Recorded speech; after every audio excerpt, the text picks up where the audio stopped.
Во ова издание низа проблеми и предизвици за македонските локални медиуми.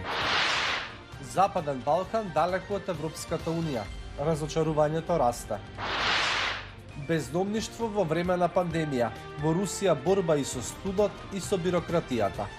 Останете со нас. Ќе ви кажеме повеќе. Поздрав од Вашингтон. Ова е гласот на Америка на македонски јазик, а јас сум Никола Крстик.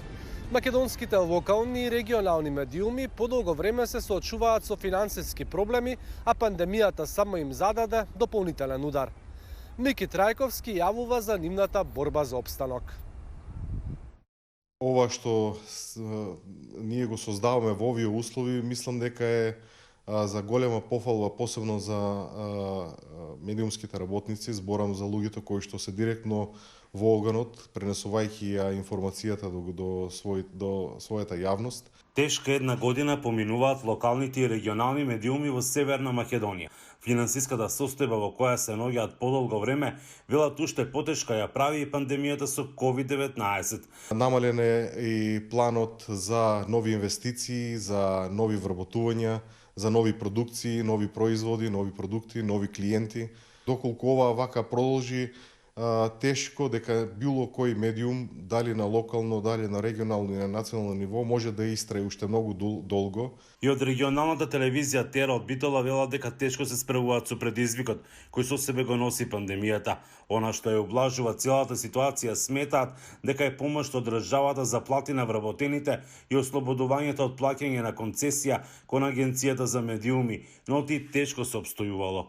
Заради тоа што во изминатата година голем дел од дејностите или пак се затворија или работат на работна рентабилноста, речиси рекламите да ги нема, особено кога зборувам за нашиот медиум, а тие пак ни беа единствениот извор на средства. Но Мицев, кој е председател и на Сдруженијето на локални и регионални медиуми, Медиум Објектив, вели дека им се потребни свежи финансии. И не во смисол на директни профити, него туку во смисла на нова техника, нови алатки за комуникација.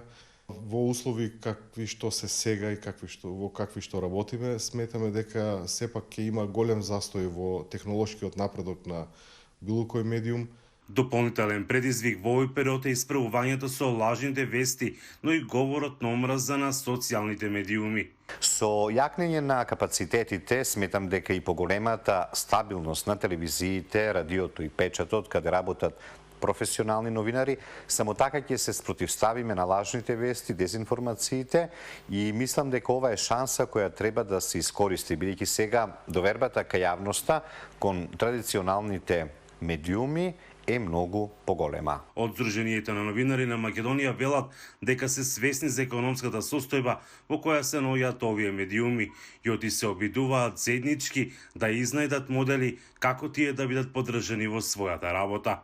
Од Охрид за гласот на Америка, Мики Трајковски. Инаку, најновата анкета на нашиот вебсайт glasnaamerika.com покажува дека најголем дел од македонците се информираат од интернет порталите. За оваа опција се одлучиле 57% од оние што гласале. За социјалните мрежи се определиле 20%, а за телевизиите 17%. За радиото и весниците се изјасниле по само 3% од испитаниците.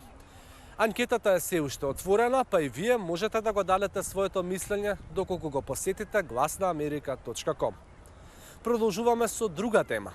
Шефот на европската дипломатија Джозеф Борел неодамна изјави дека и покрај посветеноста на Европската Унија кон проширување во Западниот Балкан, во регионот како да ваде разочарување поради спороста со која што се одвива процесот. На оваа тема Јела Франчески разговараше со Иван Вејвода од Виенскиот институт за општествени науки.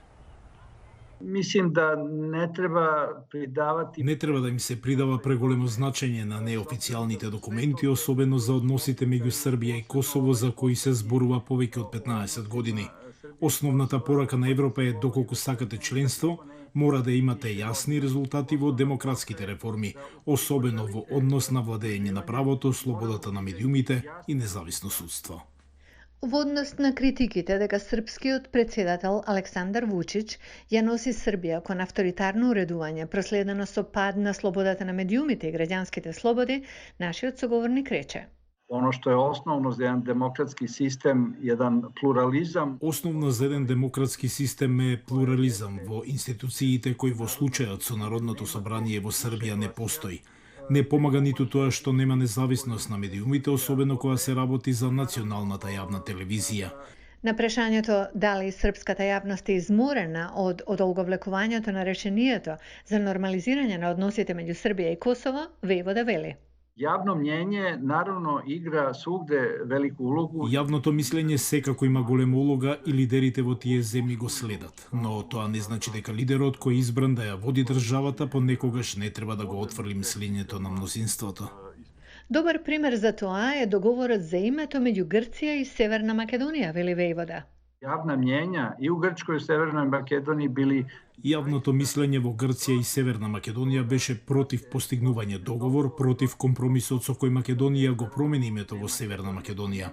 Во Грција смета дека на тој начин му се попушта на северниот сосед. Меѓутоа, двајцата лидери, Алексис Ципрас и Зоран Заев, сватија дека имаат одговорност за иднината на своите држави и за стабилноста и мирот во регионот. Рестрикциите и карантините воведени поради COVID-19 представуваат посебни предизвици за бездомниците низ целиот свет. Ова можеби најмногу важи за Русија поради суровата клима. Чарлс Мајнс јавува од Санкт Петерсбург за борбата на бездомниците и на организациите кои им помагаат со студеното време, но и со руската бирократија. Кога пандемијата беше во врвот, Русија им се придружи на земјите кои им наредуваа на луѓето да останат дома со месеци. Нова опција не беше можна за сите.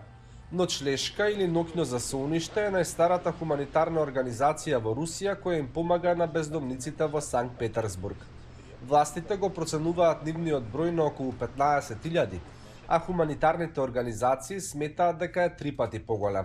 Сразу же практически поняли што Уште на почетокот свативме дека луѓето кои живеат на улица ќе нема каде да се изолираат, а доколку имаат позитивен ковид тест или симптоми, ќе нема каде да одат. Немаат каде да одат зашто многумина немаат документи за идентификација, како пасош. Во меѓувреме, групите за помош како ночлешка сватија дека и нивните традиционални активности како нудење оброци и легва се дополнително отежнати поради пандемијата и рестриктивните мерки. В какой-то момент мы даже платили за еду, то есть... Во еден момент дури почнавме да му даваме плата на еден готвач, чиј ресторан претходно донираше храна. Го задржавме на работа за да може да подготвува храна за штитениците, додека ресторанот беше затворен за муштери.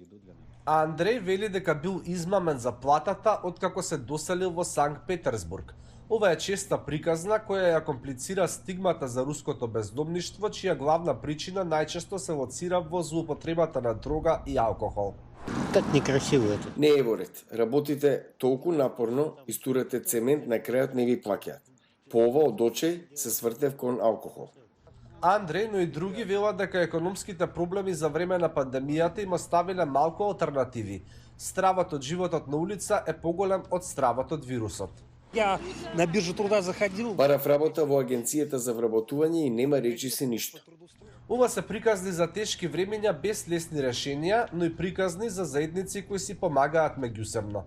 И покрај растечкиот сомнеш на руската власт кон невладиниот сектор, моночлешка за време на пандемијата се зголеми бројот на волонтери и на донации. Сега организацијата работи на тоа да ги вакцинира бездомниците во градот, отворајќи ги вратите на привременото засолниште и на пошироката мрежа на правна, психолошка и на помош при вработување што ја нуди ночлешка. Но тоа е бавен процес. Тоа е се за ова издание на Newsflash. Многу повеќе на нашиот веб-сайт glasnaamerika.com. Не заборавајте, нашата анкета е се уште отворена и може да се изјасните на прашањето од кои медиуми првенствено се информирате. Со мене повторно се гледате утре, во истото време и на истото место. Поздрав од Вашингтон.